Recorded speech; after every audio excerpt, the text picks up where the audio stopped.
there, and welcome to another edition of Dr. C's Morning Minute. I'm Dr. John Carasso, Executive Director of the Autism Center of Pittsburgh and Child Clinical Psychologist. It's nice to have you here with me. Today, I'll provide 10 tips for managing meltdowns. Because you see, it's not uncommon that children may become overly emotional, even tantrumatic, as you're probably more than well aware. Parents typically ignore such behavior or possibly send the child to their room to calm. And of course, both of those can be an effective and appropriate strategy. However, for kids who demonstrate more severe emotion, banishing to the room, may not be entirely effective. In some cases, in fact, sending a child to the room may be problematic because the child may become destructive or self-injurious. Moreover, sometimes these children refuse to go to their room, leaving parents in quite a quandary. So, here is a 10-step prescription for success.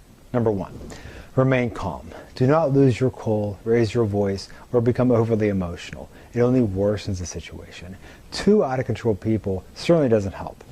Rely on the softer and closer approach espoused and explained by me in a prior post that you can check out at cpcwecare.com in the blog section.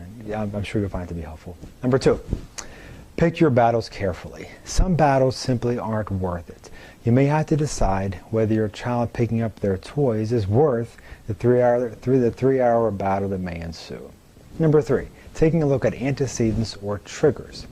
It's often possible to predict emotionally volatile situations before they occur. If the problem can be predicted, it can often be avoided. For example, if your child tends to tantrum soon after returning home from school in response to contact with a sibling, you may keep the two apart for, say, 30 minutes or so after the return home from school and provide a structured routine or after-school activities that slowly bring the kids back together again. Number 4, the struggle for power. Well, the fact is, some children are especially strong-willed and they're looking for a fight. If you butt heads, you may find yourself winning the battle but losing the war, especially if your home is turning into a battle zone. Instead, avoid power struggles by providing choices, using humor, starting the chore with your child, making a race of the chore, for example, who can get done faster, using hand over hand, also utilizing the softer and closer approach I talked about before. Tag teaming with your spouse, for example, taking a break and letting your spouse intervene when you're starting to get worn out. Reminding of good consequences for compliance. Walking away and dealing with it later.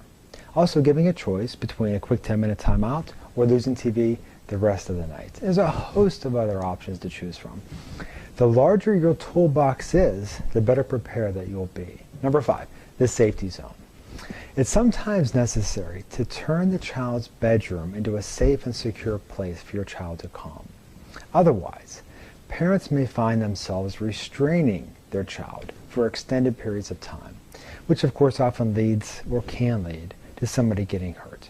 Now, if you find yourself in this more serious situation, please contact me for guidance and support. Again, J. Carasso, cpcwecare.com, as well as Dr. C at autismcenterpittsburgh.com. Number 6, behavior charts. Yes, sticker charts can be a pain, but they sure can be helpful to increase motivation and help kids to control themselves. When they don't work, honestly, it's often because they're being used incorrectly.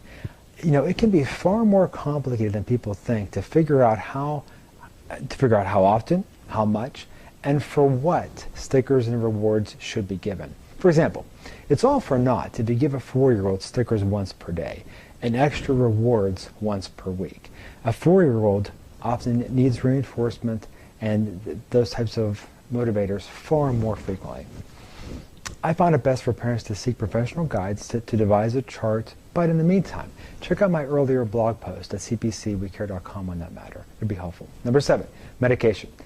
Parents, understandably, are usually hesitant to consider medication. However, many children who struggle with more extreme emotion respond very favorably to various medications.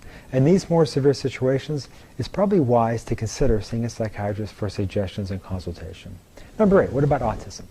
Many of these strategies also pertain to children with autism. However, we would also want to target sensory issues, language difficulties, and socialization deficits that can lead to heightened emotion.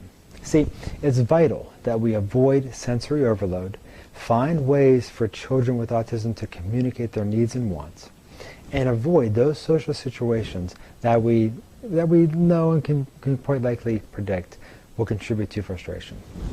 Number 9, the spiritual connection. It is highly recommended to promote involvement in those activities that enhance spiritual development. You take any number of different forms: attending church, synagogue, temple services, Sunday school, children's ministries, youth group, retreats, associating with spiritually minded friends, that sort of thing. In that respect, it's comforting to be reminded that God loves, cares, is a protector, comforter, and helper, is always available, and is a guide to those in need. It can also be beneficial to be held accountable to a higher moral code that is clear and concise and based in grace and mercy. Number 10, ample praise. Always be on the lookout for good behavior, self-control, and cooperation. Praise whatever you want to see more of. Don't miss an opportunity to praise your child for handling a situation without excess emotion or for calming down quicker than usual. Big hugs, high fives, a big smile, and words of praise go a long way to increase your child's motivation for next time. All right, that sizes it up. I hope you found this post to be helpful in your effort to calm and comfort your child. If you want some more guidance or support in dealing with these issues, again, you can check me out you can email me at jcrosso@cpcwecare.com and Dr. C at autismcenterpittsburgh.com. Also, you can follow me on Twitter and Facebook, where I provide daily tips and suggestions, and that's Dr. John Carasso. I hope you found this all to be helpful. Thanks for joining me at Dr. C's Morning Minute. Hope to see you next time.